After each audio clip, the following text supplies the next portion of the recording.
Hello, everybody. My name's Elliot. Alex is on the left. Tillman's on the right. Sure. And we are. Where's the line?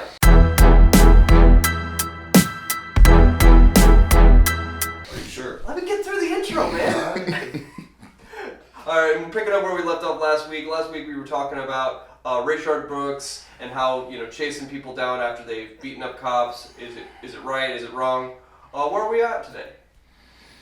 Yeah, I guess this Where we left off. Yeah, But the point that I was making last week on that towards the end was that the police should be chasing people again. It's been a long time since I heard stop or I'll shoot, freeze. I haven't heard any of these in quite some time. I also think about the term shoot to kill. That term has kind of went away because this is what cops are doing every time they shoot. As if there's not a non-lethal way to shoot a person with a gun. And so Wait a minute, you're saying a lot there. they're saying cops are not saying shoot to kill, or no one's even uses the term shoot to kill anymore, because cops are shooting every time in a lethal manner, as if there isn't a non-lethal manner to shoot people. Okay. Every time you shoot someone, they don't die. Well, no. And there are places that you can shoot them that will lessen the chance of them dying. All right. Hang on. Because we can chase either rabbit. The first rabbit is chase the perpetrator. In this case, here in Atlanta, after he beat up two cops, took the taser from him, shot the taser at him, he turns, he's being shot at with the taser, he fired. You're saying run after him. Yes. And I mentioned last week, well, what if he gets 100 yards away and he punches an old lady who happens to die and he steals her car? I mean, at what point are you stopping the risk? Now, you're saying shoot in a non-lethal way. Now, I can get on board with the argument for less than lethal ammunition. Rubber bullets, different things, Which they do have. They have those, right. Yes. I can get there, because you get hit with one of those, you're going to usually stop, unless there's a chemical or something else going on. You can't underestimate adrenaline either. But now, the second argument you're making, and people who I've shot a lot of guns in my days, I've done a lot of, not a big hunter, but I like to make sure if I have a weapon, I know how to hit what I'm aiming at. Hitting most people, and I don't want to speak for law enforcement as a total, but people who train with a firearm are trained to shoot at center mass, right? Because it is the largest part of the body that you can impact, at a point. Yes, okay? So they're trained to shoot to kill. Well, they're trained to shoot at center mass. Which is to kill. The chances are it's going to hit something. Okay, yes. So you're saying, though, like in the case where was the young girl with the knife and the officer shot her? Yes. Indianapolis, was that up there? I'm not sure it was Indianapolis, but you're talking about Ma'Khia Bryant. Yes, the recent. Ma'Khia Bryant, I'm sorry. Well, and why didn't he shoot her in the leg? It was what I've heard some people say.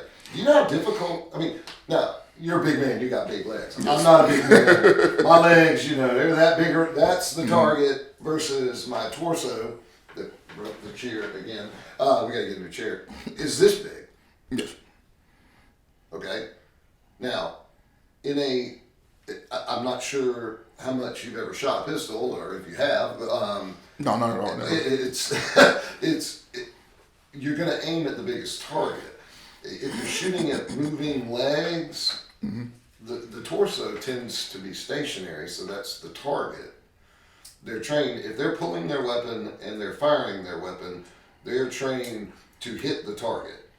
Now, if you start shooting at legs as a person is running away and you miss, then the risk of ricochet and hitting other targets. I understand people who are inexperienced. I'm not being rude when I say this. People that are inexperienced with weapons saying shoot him in the leg. Well, he's running away, and you're going to try to hit a moving leg. Now, the point of me bringing or it up, arm. the point of me bringing that up was not that they should have aimed for his leg. I just wanted to put out there that there is a step less than lethal force.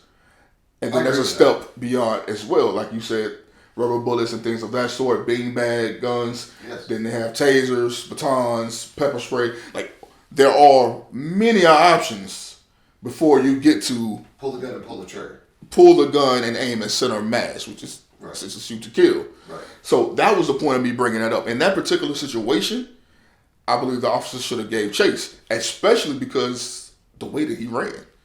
If you watch the video, like, he was at the slowest jog possible. He was drunk or high and was not coherent at all. And like you say, like, he beat up two cops. He didn't beat up two cops, but he did wrestle. They wrestled with him, and he was able to get the taser and run. Beating up, I didn't like. Okay, that's a difference. You know what I mean? He assaulted two police officers, is what I said. He would get charged with that, definitely. Yeah. But him, the way he ran away, when he turned around to shoot, like, that wouldn't have took much effort at all to catch back up with him. But I guess after rolling around on the ground, so you're it humanizes you. Vengeance is why they shot. Frustration, maybe even laziness. Right. Well, and to be honest with you, I feel like laziness. I feel like laziness.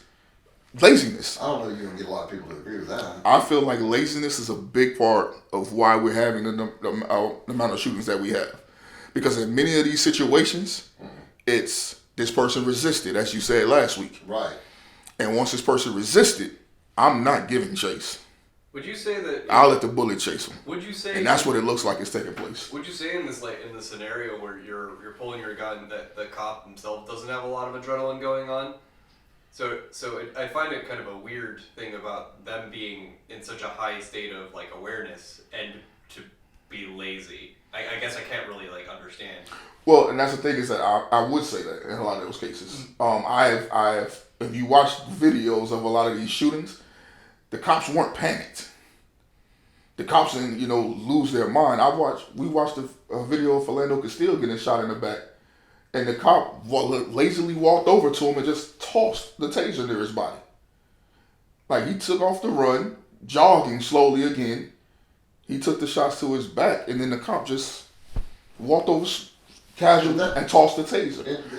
Derek Chauvin, he was definitely prosecuted, yes. When Derek Chauvin was on George Floyd neck, there wasn't effort being put into this knee that he put on his neck. Yeah, that's a case. It was very casual. It was very yes. It was very mundane. It was just matter of factly. Almost surprisingly disconnected from what was going on. Yes, and so I wonder if he's got a case for insanity then. Temporary insanity, because I'm sure if he had he had the best defense that he could have with the lawyers. I'm sure he's guilty. What do you mean, George Floyd? He was gonna die on his own anyway. Obviously. So now we can have a discussion whether or not he's guilty of murder or manslaughter, and I think we touched on that. No. But I'm going to go back to the point I made last time too. I mean, there are 10 million. And that's an estimate. I'm sure it's more or less. I don't know. But interactions with law enforcement and black, white, green, orange people every day or every year, right? And what happens is in 1, 2, 5, 10 events out of 10 million, there's a circumstance. Now, we don't know the circumstances about white criminals that have been shot by cops because we don't get those videos. But when a black individual is involved, armed, unarmed, resisting, whatever, we get a lot of that. And that is sensationalized by the media. And I know you agree with this, that they are trying to create a narrative of cops bad and racist. And I don't know that I can get there. I know you feel like that the system of law enforcement was established and has a racial component to its history. Yes. But I know too many law enforcement officers over the years that I know are not racist people. So in this correlation that an officer is racist and they're out to kill black people, I can't get there. I can't, that is the line for me. I can't step over that line and get there with you. when I speak on racism, I'm never speaking to the individual. All right, so systemic or cultural? I am always talking about a system in place. Systemic racism. And there, as we discussed before, just the history of policing in America has always had that system in place where essentially when police come to a scene, they know that I can get away with this type of person, and I can get away with this type of person. Normally that line is along financial.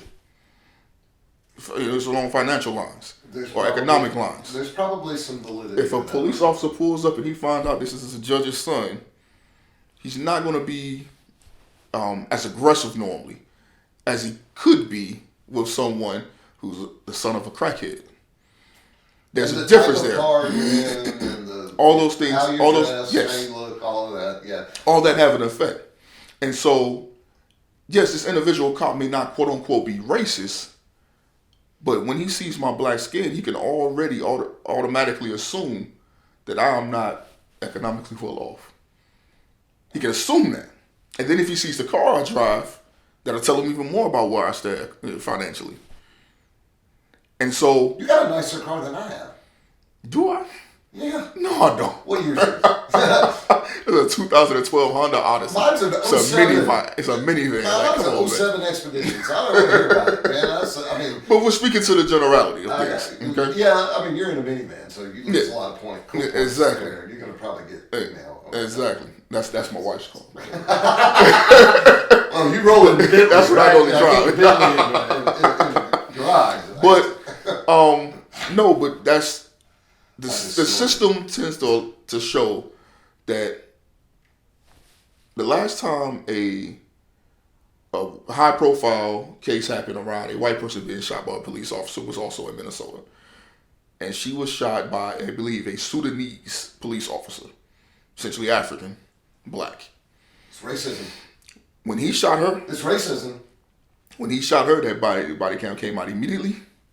He was arrested and fired immediately. And he is in prison.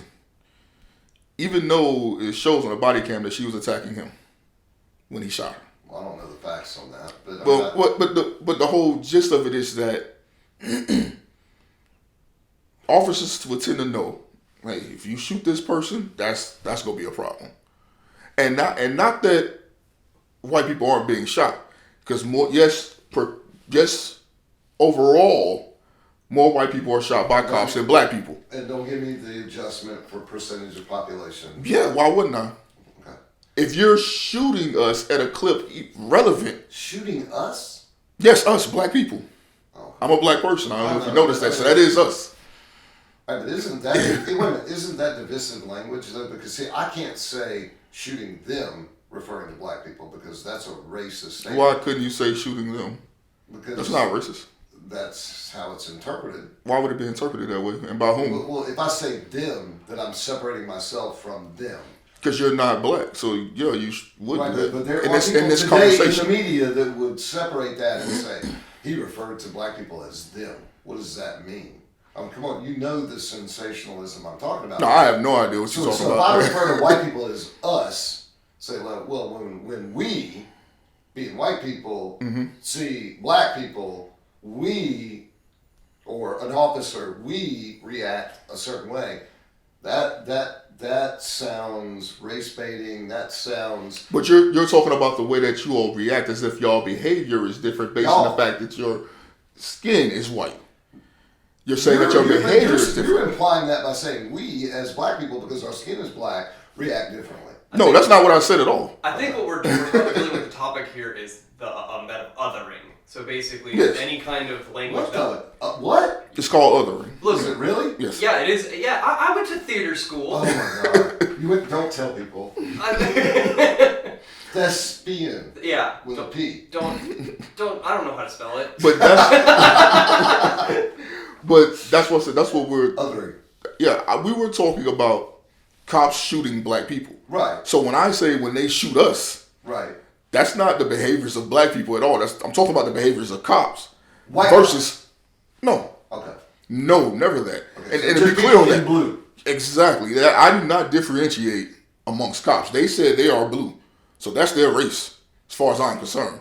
They said Blue Lives Matter. That's them. So they're blue, as far as I'm concerned. I don't see any. I never have really. If I've noticed any difference between white and black cops, is that black cops tend to be more aggressive when they work with white cops. If it's a group of black cops, they normally good. They all right. Never have an issue. But you're saying the white But if it's a a black cop that works with white cops, he's normally doing a lot more than what the white cops are to be aggressive and to show his authority. And that has been consistent throughout my life. That is from what my own personal experience of what Why I do you think that is? I think that he wants to show that he's not soft on people that looks like him. I think it gets some brownie points with the other officers. His fellow officers. Yes. Even if it is a black individual. Yes. I believe that's what that is. But it's a. I don't have a frame of reference. There is normally, and I'll say normally because of course I know of black officers who would not be this way. But normally it is a different type of person of, African American descent that would be a police officer. They're not normally that well interconnected into the black community already, and normally by their own design. Okay, and again, all right. We started out with chase them, yes, don't shoot them, and then less than lethal options. Yes, and we keep circling back to racism as a motivation for policing, othering, whatever term. Well,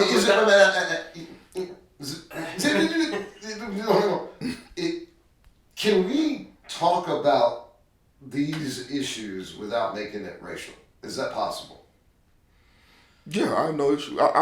So if you're all right, so what I'm trying to put is an olive branch out there saying that for me the line can be moved. Okay, mm-hmm. If you're telling me that there are reforms that need to happen in the way that force is used in policing, I can get on board with that discussion. But if you're going to come at it with every time they shoot more black people, then I can't get there because I know too many officers that I just, that doesn't compute. But you continue to personalize a national issue. You're right. My frame of reference is my frame of reference. Yes. And so is everyone else's. It is, but everyone else is. But if you have the black numbers, community wants more law enforcement. This whole defund the police thing. When they poll the African American community, they don't want less policing; they want more policing. Now, where they would probably agree with this discussion is better or different policing. Yes, greatly better. Okay, so less than lethal force. You got one guy who's got rubber bullets, and you got one guy who's got real bullets. Because if you're shooting the guy with rubber bullets and he ain't stopping doing what he's doing or coming at you, then the dude with the real bullets has got to pull the trigger, right? Yeah. I'm not saying there's never a time for lethal force. Right. But I also will say that we have, with the mass shooting that happened in Indianapolis. Right. The FedEx thing, right. Well, when you had that mass shooting, I believe he actually killed himself, didn't he?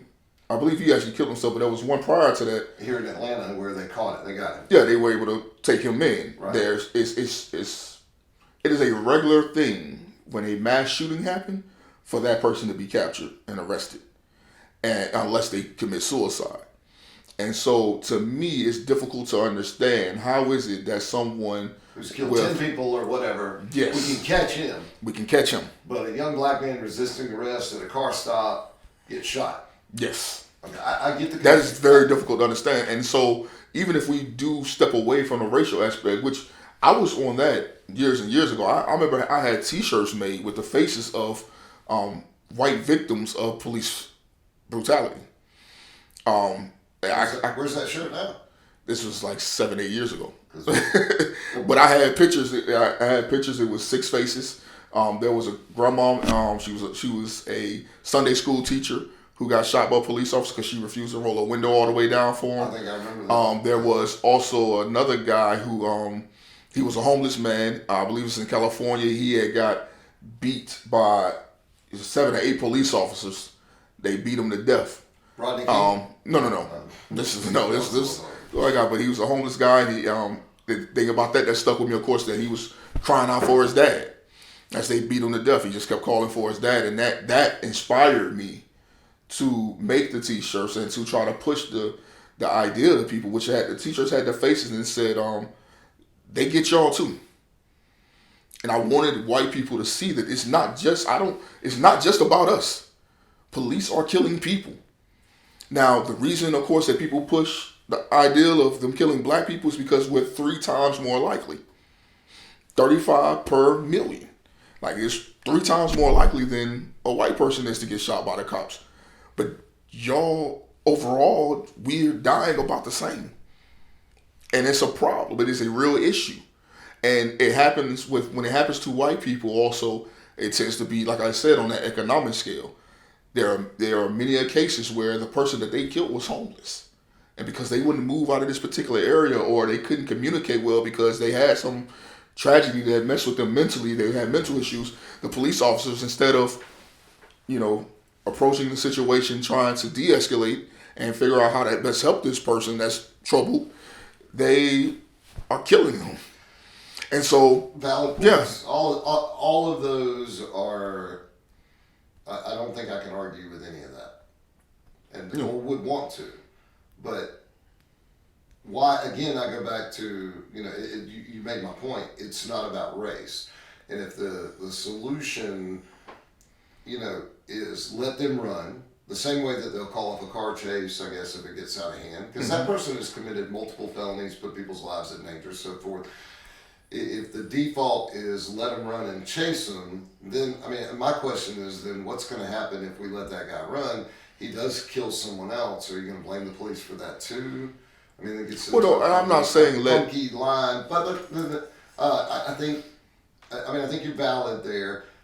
A reform that focuses on non-lethal components of enforcing the law, keeping the officer safe, because we are asking these guys to go into the difficult situations, right? Domestic issues, crime, whatever. If they don't feel like they can protect themselves, how likely are they to show up at the bank robbery? This is a voluntary job. Like, they choose these jobs. So they choose the job, and they get paid for the job. That argument. So you choose that job, you can die. It is. Come on. It is. No. It's a job that you choose. Sorry about the language there. So to me, that argument doesn't stand. Yeah, let's be fair. I don't think it's 1-to-1, because it's like, I think if you let's compare to a different line of the emergency services, firefighters. You're not going to tell the firefighter to go into the fire without all of the proper equipment to not get burned. What I'm saying is that policing is a dangerous job already. Right. Period. Like, right. So period. It's a dangerous job. So you're choosing this dangerous job. That's not the same. But that's not the same. Police aren't getting killed nowhere near the level that our soldiers are. That's not the same at all. And so even though they volunteer for that, they're volunteering with a far higher threat. In the military. But in the military. You're saying a law enforcement officer, because he signed up for the job, he's got to be willing to go in ill-equipped to deal with the situation because... You're saying it's ill-equipped because it's non-lethal? Well, if it's a bank robbery or something, what do you know what that? If it's a bank robbery, you go with whatever guns you got. That's a completely different thing. Yeah, all right. So we're talking about the exception when it's a regular. That's all I'm talking about. Altercation, traffic stop. Now that girl, the young lady that was about to stab the other girl, I don't know if you'd have shot her with a rubber bullet, if that would have stopped her from stabbing it. Have you watched the video on that? Yes, I did watch. Her arm was already coming down. I watched the video on that. Her arm came down before she even touched that girl, though. Before the bullet hit her. Her arm had already come down. The knife had already dropped. She didn't stab the girl, and then she got shot. No. That's what happened when you watched the. Did you watch the entire videos? I know everybody is showing the point. All they're showing is the screenshot, and they're showing that she had the knife, and she did have a knife, and she did cock it back.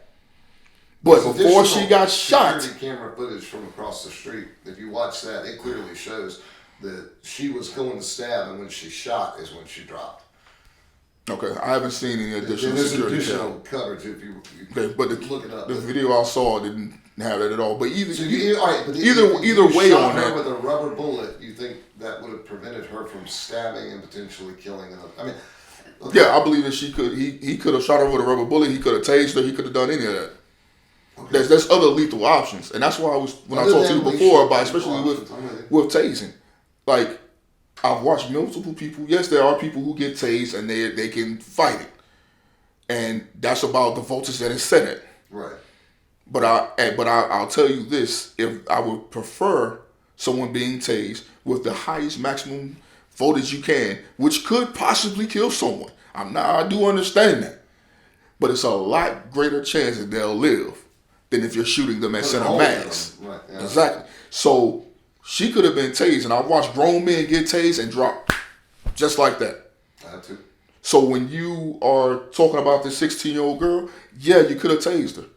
And the other thing is also, even on that whole You realize she situation, had 9 seconds to assess, see what was going on, make a decision, and protect a life. he Right? could have made a decision to tase. That could have been the first option. He made a decision to. All right, we'll go back to use what I the said force. last week. Monday morning quarterback. What's your favorite NFL team? You don't have one, right? I would tase. That's what I do as the quarterback. Like that's what I would do. Well, Like regardless of. I'll make the question here too. So let's just say we switch off, and the first mode of option, you almost never pull your gun. You always pull the taser. Do we end up with similar problems with abuse with the taser? Because, like you said, tasers, if they hold them for too long, the voltage is too high. There's a lot. A gun, when you fire it, you know what's going to happen. With a taser, there's actually kind of a range of things that can happen. But more people would be alive. Oh, I'm just saying. I'm willing to go with that. I'm talking about more about. Do you think that there's more? You're running into same abuses. Yes. Of the gun. Yeah, there will still be problems. There will still be people complaining. There will still be an issue. Before it started being reported how people were dropping like flies from getting shot, there was a thing about people complaining about getting tased. And how often cops were tasing people. That was the complaint. Yep. And then cops was like, oh, we're tasing people too much. Cool, we'll just shoot them.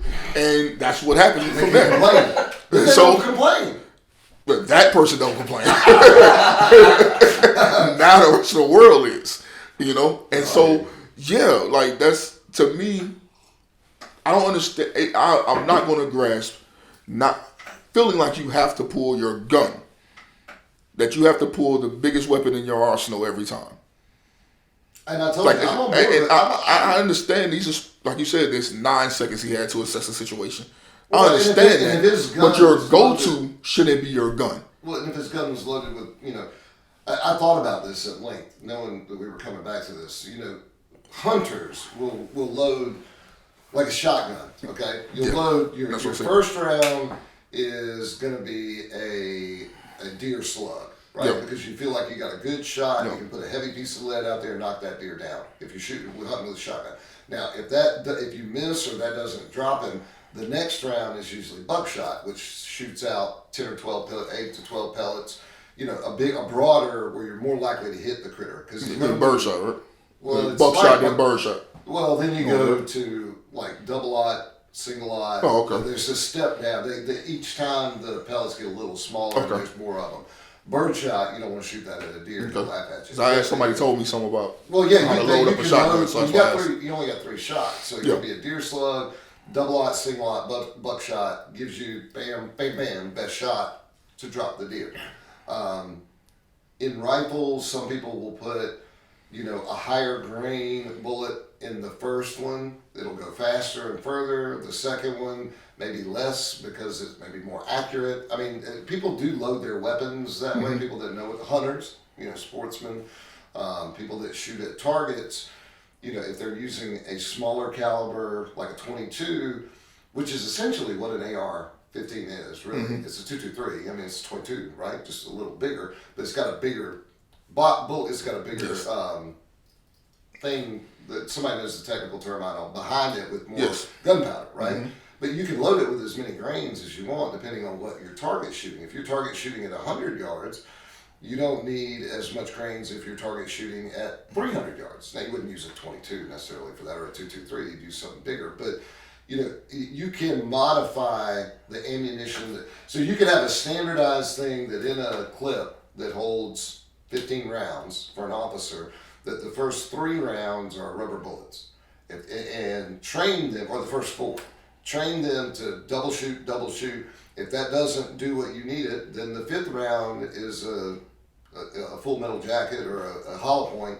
If that doesn't cause what, I'm on board with that level of training, and training the officer that you've got 4 shots that won't kill this individual, or more likely not kill them. Yes.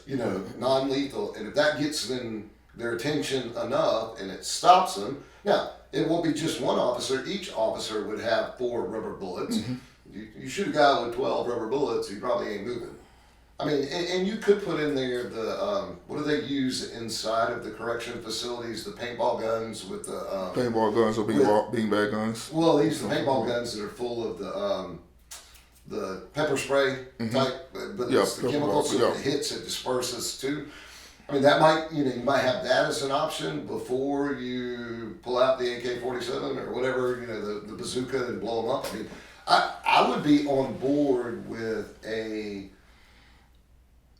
and this is where I don't want the federal government to regulate law enforcement at the municipal level. Each state has its own individual right. I mean, because this is what's trying to happen. Like, Tillman, the representative, has introduced a bill to create a national investigative law enforcement component anytime there's a shooting or an event, in the same way that the NTSB, the National Transportation and Safety Board, investigates a plane crash or something. It's a federal organization that comes in, does an investigation. They're promoting or presenting a bill that would enact that same thing for law enforcement and shooting. I think the FBI does that already, but I don't know that it's a voluntary thing with the FBI, and only invited in, right? Yeah, and only 5,082, basically 42% of all law enforcement report to that. Okay. Only 42% report to it. So now there's a component about the individuality of the states, and then within each state, the individuality of the counties, and then the municipalities that are within it. Now, holding them accountable to a standard, a governor could say, okay, we want every law enforcement, organization in our state to have this level of training for non-lethal force, and it implements something like what we're talking about. Yes. Options, like, I'm with you. There are 5 things you can go through before you got to put a bullet in somebody. Yes.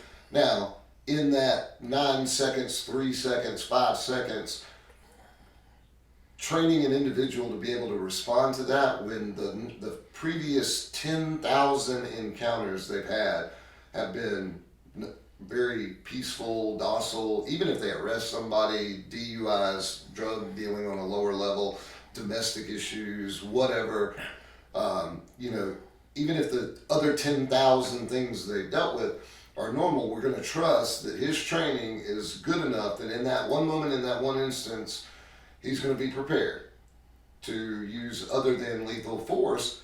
I'm all right with trying to get there and doing things like, all right, so the first 4 rounds in your gun are rubber bullets or non-lethal bullets. Now, you'd argue, well, that just tells the officer he's got to pull the trigger 5 times. No, I wouldn't argue that at all. To be clear, the right way to real quick, do it is pop, pop, pop, pop, and then if you got to pop, pop again, your ass is dead. Well, and that's what I said. Of course, I'm listening to you here, and to be clear, like, no, I 1,000% agree with you. I feel like you solved the problem with police brutality in this country. That shouldn't. The president later on this year. There's nothing to talk about here with that. Like that to me, because you said 4 rubber bullets. Yeah. I was thinking just the first 2.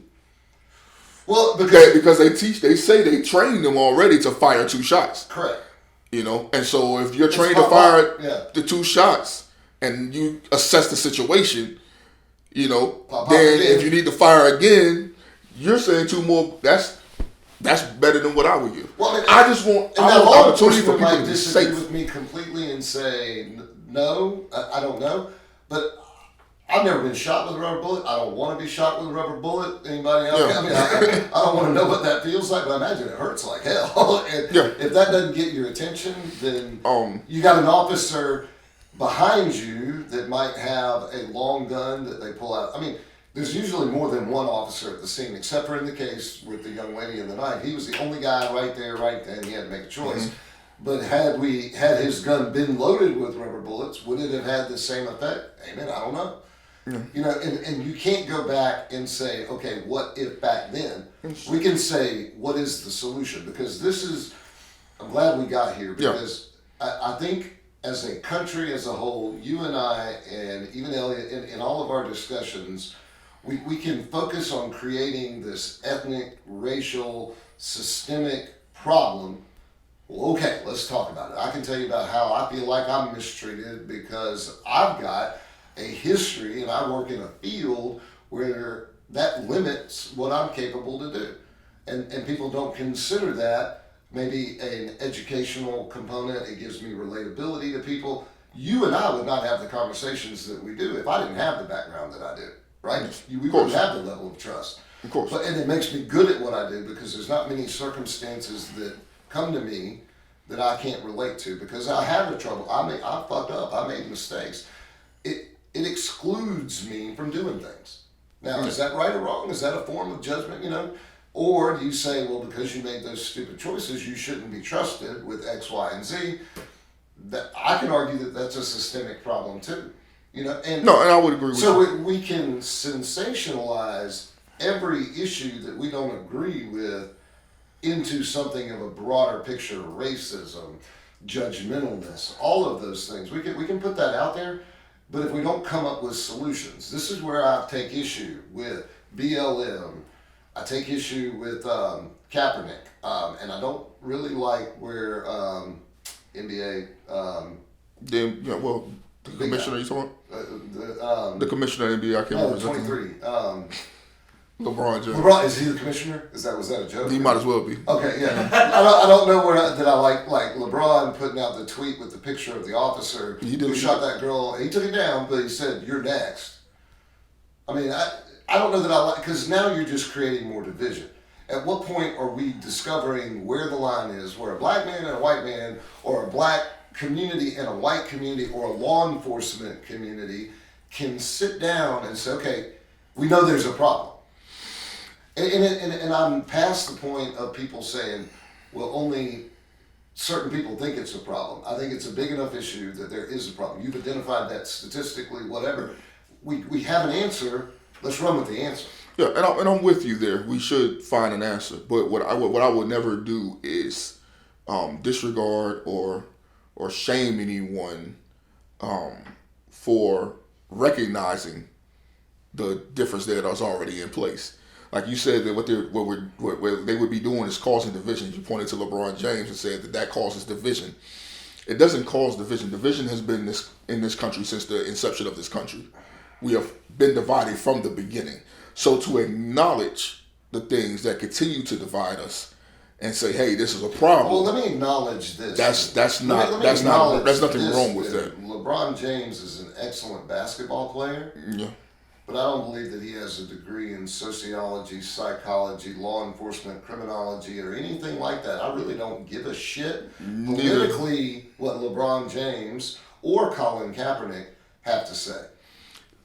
How about that? That's a ridiculous. And that's not a racist statement. But it's an extremely ridiculous stance because me and you are both sitting here giving our opinion. And do you have a degree in all those things? Yeah, I actually do have a master's. No. I said in all of those things. No, I don't. Because you named off a list of things. So that's if someone is shot and killed to point and say, "Hey, look at this. This is wrong." We're not trying to create division. We're trying to create unity. You and I are trying to figure out how do we reach across the line and find an answer. But when LeBron James puts on there and says, "You're next," to a white officer who made a decision that everyone is hailing as the right decision. But he did take that down. Okay. He saw what I saw, what most everybody saw from the beginning. Shoes that said pigs on them. It wasn't shoes; it was socks. He likes socks like you. Well, I like cool socks. He likes socks just like you. Yeah, but mine don't say pigs. I get what you're saying, Alex, but the thing that you're saying is actually it's a logical fallacy, right? It's an argument against authority. Like you have to have all of these degrees. You could just say, I don't care about LeBron James. You don't care about his opinion because who is he to you? Why is it relevant? it doesn't matter to you. Well, and the same would go for any country music singer, any actor, any, if you're really good at playing basketball, play basketball. But that's ridiculous. Right, I'm good at truck driving, but I'm still having this conversation. Yeah, but Michael Jordan, Michael Jordan famously said that Democrats and Republicans buy tennis shoes. And that was disgusting by him. What? He said that he takes money over everything. That he don't care about anything but money. What he was saying, and that's problematic. He's staying out of that argument. Exactly, because money is more important than everything. All he care about is selling his shoes, is what he said. Okay. Democrats and Republicans buy my shoes. So that means all he cares about is that Democrats and Republicans buy his shoes. Well, no, or is it that he recognizes that half of the country feels one way and half of the country feels another way? It's not really half and half, but go ahead. Republicans do not make up half the country at all. It's not even close. Only half the people vote in the country.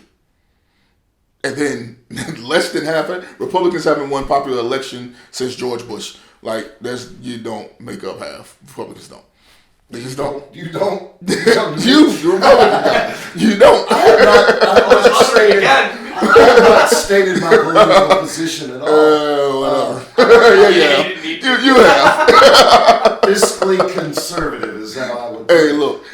All right. 49-51. And why do you care what Michael Jordan has to say? Huh? If you don't care what LeBron or Colin Kaepernick has to say, why do you care what Michael Jordan has to say? I don't, because I thought his point was good. And you remembered it enough to be able to quote it. Well, because he stayed out of it. Yeah, and hey, I'm an actor. Because he's doing what you would like to hear. In my lane. Does anybody know who you are? No. But you're saying that with the idea that because he said something that you agree with. You got a fair argument. Like, come on. I'm stating, I don't feel like I'm trying to influence anyone. I think that what we're trying to do is demonstrate that these kind of conversations can happen, need to happen, and you can do it and be civil, right? I'm trying to influence. I thought that with the purpose of these conversations is not only to just say these things. It is the hope that we can come to conclusions that would actually benefit the nation at large. Well, if they drew up a bill, if somebody just happened to see this video and they say, hey, the idea that you had was a great idea, and they draw up a bill and they put it in your name and everything, and they go out and they make it where every officer has to have 4 rubber bullets to start off his first 4 shots. Right. That's what I would want to happen. So I'm not here like yes, I want to have these conversations. Political opinion though for me, you didn't well, I'm not saying that political opinion. What I'm saying is that I would want for that to happen. I would want to influence in that way. So no, we may not be sitting here saying, hey, come over here and be a Democrat, or hey, come over here and be a Republican. I prefer that people don't be either. But we are trying to influence them. I'm going to be wrong in the way that I worded what I said about LeBron. I have a hard time though. Mm-hmm. All right, when and I don't know LeBron James, so maybe I shouldn't focus on that. It just was recently in the news. I don't know the man. What I hear of him is he's a good father. He takes care of his kids, and that matters to me more about the character of the man than anything else.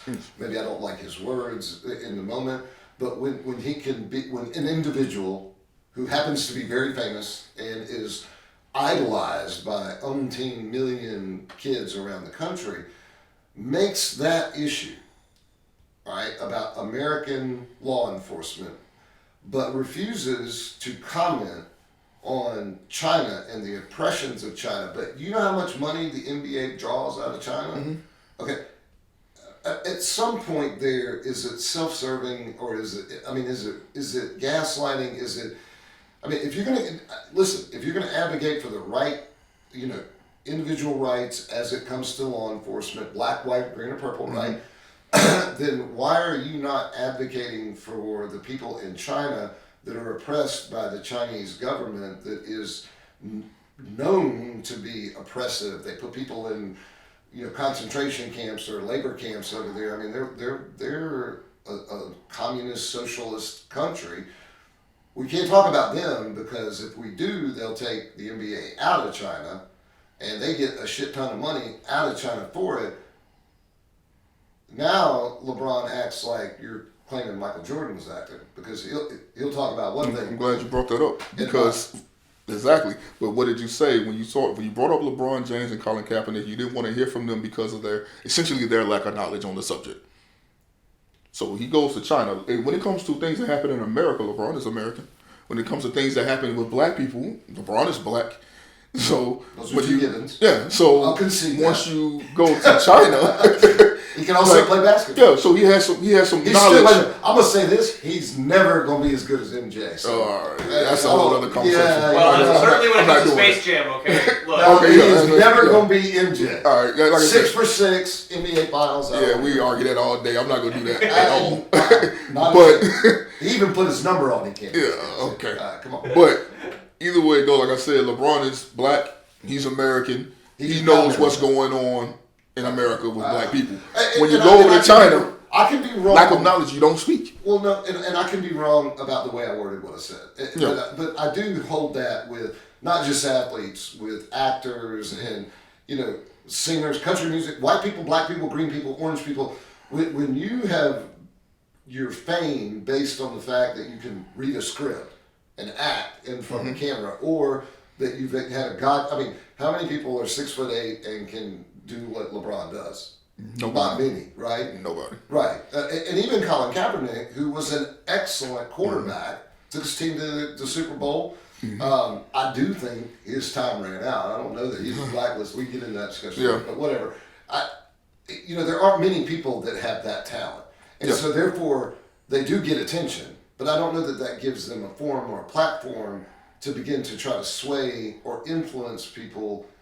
I mean, when LeBron comes out and is negative against law enforcement, think about his audience. Young African-American boys who want to be like him, and we hate cops, was kind of the attitude.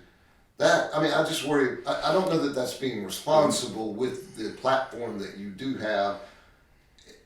That's what bothers me. So I can be wrong about the way that I spoke and interpreted it. I don't know the man, and like I said, everything I've heard about him is the content of his character is good. That matters. And to me, Martin Luther, I'm down with that. I don't like when he takes that platform and goes there, because you can compare it to what we're doing, but you haven't heard me say your ideas are stupid. Yeah, at all. Well, maybe I used the word stupid last time. Well, you're a little mean.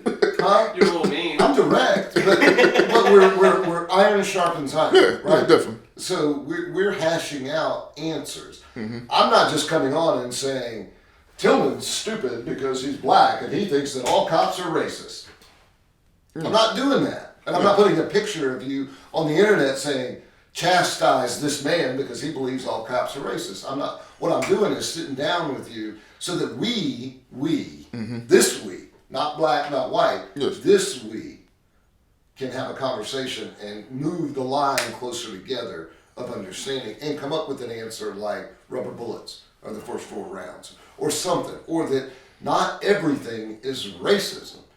And I just, if somebody has that big a platform, why not go after China too? Because he wants that $1 billion check to come to the NBA?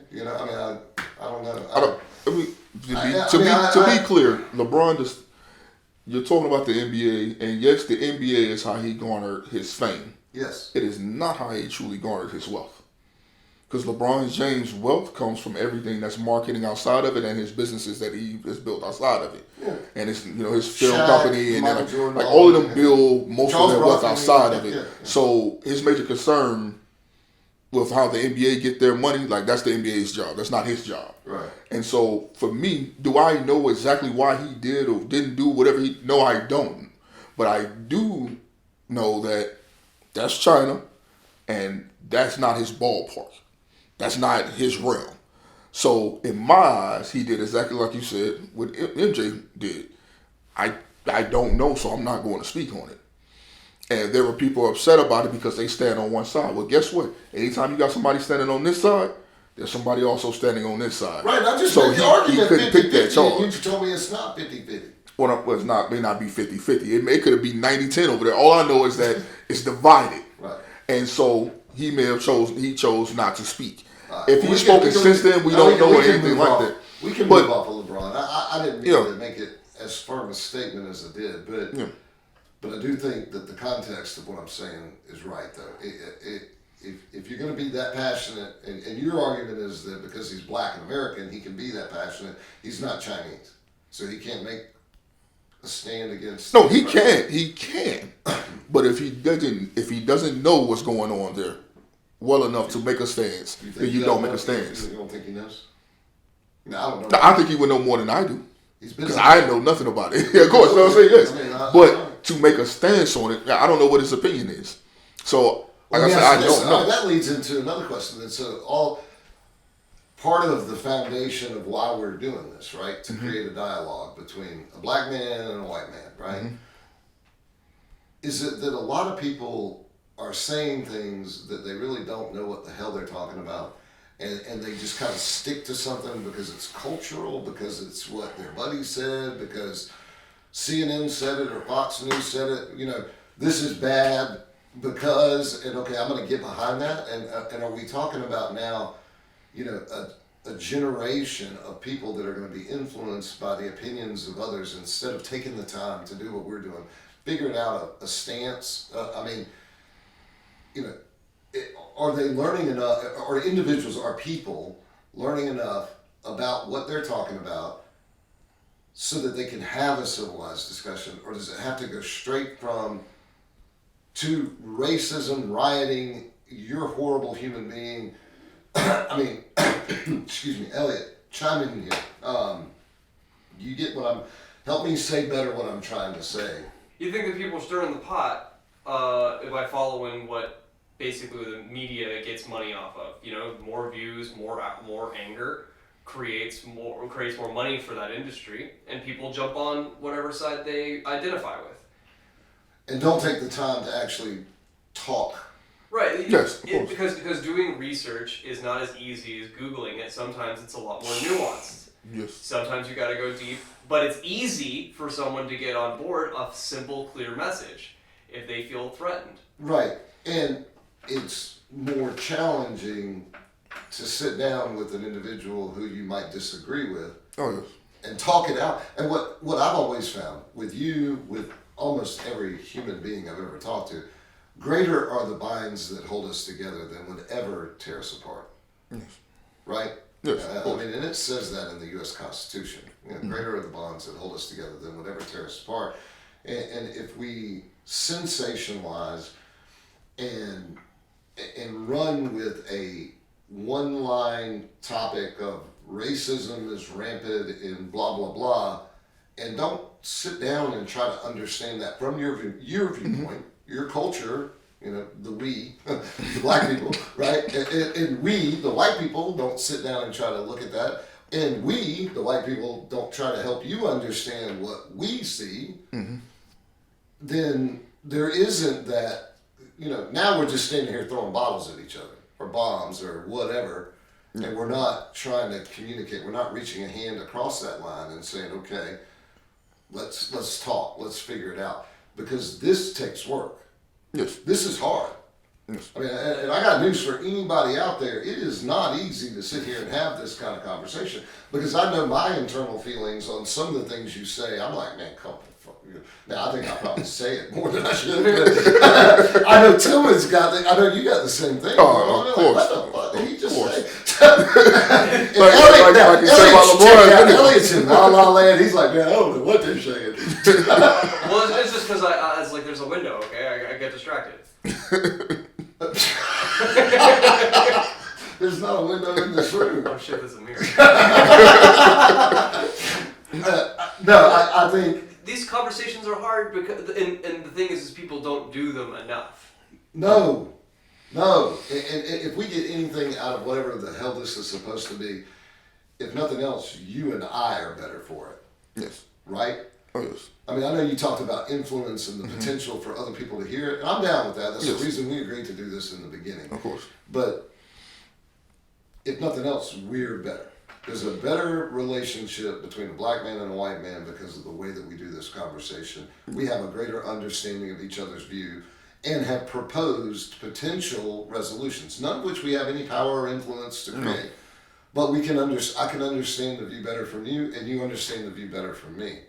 And if we do that, then we've done everything we've set out to do. Exactly. I think that, well, we got time? Oh, yeah, we got about 5 minutes. Oh, okay. What Shut up, Elliot. That's going to be my line. Well, so, I agree there. Definitely making us better. I also recognize that the issue that we have a lot of times as well, with like the lack of research that he was speaking to, and of course you were speaking to, really, is that people only read headlines. They see the blurb. People see white cop kills black kid. Yeah, and when you have that issue, people, of course they're not having conversations, because if you say, "Hey, well, such and such happened," I'm like, "Oh, you only read the headline." Right. Nah, this is what, did you read the article? Because it says da da da da da, and they're like, that's the end of the conversation. So therefore, that person can advance, and out of embarrassment, will shut down and resist. Or resort to anger, name calling, exactly, yelling, whatever. And therefore, there is no forward movement there. And that's why I think it's important that we do have these conversations, because it allows for us, number one, to not get caught in that. Right. But it also demonstrates to other people that, hey, you can have these conversations if you're willing to actually look into these things. And once you have these conversations, you'll recognize, just like you said, great are the bonds that hold us together. Yes. People will recognize that, and we can improve, because what we did today was find a logical possible solution. Possible solution. Because, yes, it may result in cops firing 5 times. But that's one less bullet that would have been in Ma'Khia Bryant. They 4 rubber ones. Because if he fired 5 at Ma'Khia Bryant, that's one less actual real bullet that would have hit her, and maybe she would have survived. And that's all that we can hope for. That's the only purpose I serve in having the conversations around their deaths, is not as much as just wanting to place blame on an individual cop. Because this cop may have done something that be a mistake, or he may have done it right, or whatever you want to say. But at the end of the day, we lost a life that we didn't have to lose, I feel. That is what the thing that I want to try to get to, is to save some lives. Yeah, I don't think anybody would argue with that. The point is that if there is a way to do it in a better way that prevents death, and there's a whole discussion about like the death penalty and life imprisonment and all that we could get into sometime, but I mean, I'd rather the guy be in jail than dead. I think that's a greater punishment in some ways. Yes. But I want to end on this thought, because I think we're doing a really good job of speaking to each other. Like, you're giving me a black view that I'm internalizing, and if anybody's watching, which they're probably not, but if they are, they might see it differently because of the way we're handling it, and vice versa. Yes. Somebody on a black individual, and we people over there. Hey. Well, I can't say people, or I can't say. That's a little too far. Okay, that was the line. Pass the line. A black individual might be listening to some of what I'm saying. All right, well, that guy might be making a good argument too. Yeah. Maybe the next focus on the line that we're talking about, where's the line? Maybe I should speak more to the white population, and you should speak more to the black population, because we both agree that there are people on both sides that don't listen, don't think, don't do the research. And because I'm white, they might listen. Because you're black, they might listen. And maybe that is like, okay, because I think last time we hit on that too, it's like educating young black people about resisting. Now, I know we disagree necessarily on that, but I know you had a personal experience, not long ago with this, and their behavior prevented things from getting too far out of control. Even though I'll agree with you, it probably went. Yeah, it still went. But training, you don't resist, okay? Yeah. I mean, you can get out of jail. You can't get out of a coffin. Exactly. And on my side, because a black individual says something about racism, or that there's a component here that needs to be addressed, does not immediately mean that they're dismissing you, belittling you, putting down our heritage or the history of America. They're saying something's wrong and we need to listen. and maybe I can speak to them and you can speak to them, and maybe changing the way that we're doing, because we're convincing each other or trying to convince the other side. Maybe we need to think about convincing our own side to come to the table too.